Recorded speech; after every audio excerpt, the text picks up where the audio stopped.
Viewers আসসালামু আলাইকুম, welcome back to my channel Runa Fardin kitchen.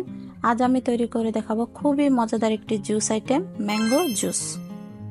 রেসিপিটি যদি ভালো লাগে অবশ্যই লাইক কমেন্ট শেয়ার করতে ভুলবেন না। যারা ফেসবুক পেজে আমার রেসিপিটি দেখছেন তারা অবশ্যই আমার পেজটিতে ফলো দিবেন। যারা এখনও আমার চ্যানেলটি সাবস্ক্রাইব করেনি তারা প্লিজ আমার চ্যানেলটি সাবস্ক্রাইব করে বেল আইকনটি ক্লিক করে আমার চ্যানেলের পাশে থাকবেন। যারা ইতিমধ্যে চ্যানেলটি সাবস্ক্রাইব করেছেন তাদেরকে অসংখ্য ধন্যবাদ। চলুন রেসিপিটি দেখে নেওয়া যাক। আমি এখানে 5টি আম নিয়েছি। নিয়ে আমগুলো খোসা ছাড়িয়ে ভালোভাবে ধুয়ে কেটে টুকরো করে নিব। এখানে তো কিউব করে কেটে নিয়ে আমি মিক্সারে দিয়ে দিলাম আমের টুকরো এবং 1/3 কাপ চিনির শিরা। এখানে আমি চিনিটা নিয়েছি আমের মিষ্টিটা বুঝে। চিনি হলো 1/3 কাপ, পানি হলো 1/3 কাপ। তারপরে ভালোভাবে জাল করে নিয়ে ঠান্ডা করে নিয়েছিলাম চিনির শিরাটা। পানি দিব, নর্মাল পানি দিব 1/3 কাপ।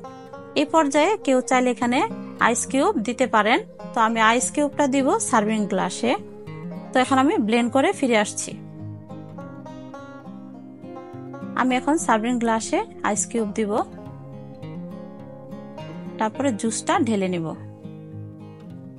কেউ চাইলে মিক্সারেও দিতে পারেন আইস কিউবটা, সেক্ষেত্রেও আমের জুসটা অনেক ভালো লাগবে। আবার কেউ চাইলে আমার মতো সার্ভিং গ্লাসেও দিতে পারেন, দুইভাবেই একই রকম টেস্ট হবে। এই গরমে ঠান্ডা ঠান্ডা জুস খেতে সবারই ভালো লাগে। তো জুসটা আমি সার্ভিং গ্লাসে ঢেলে স্ট্র দিয়ে পরিবেশন করব।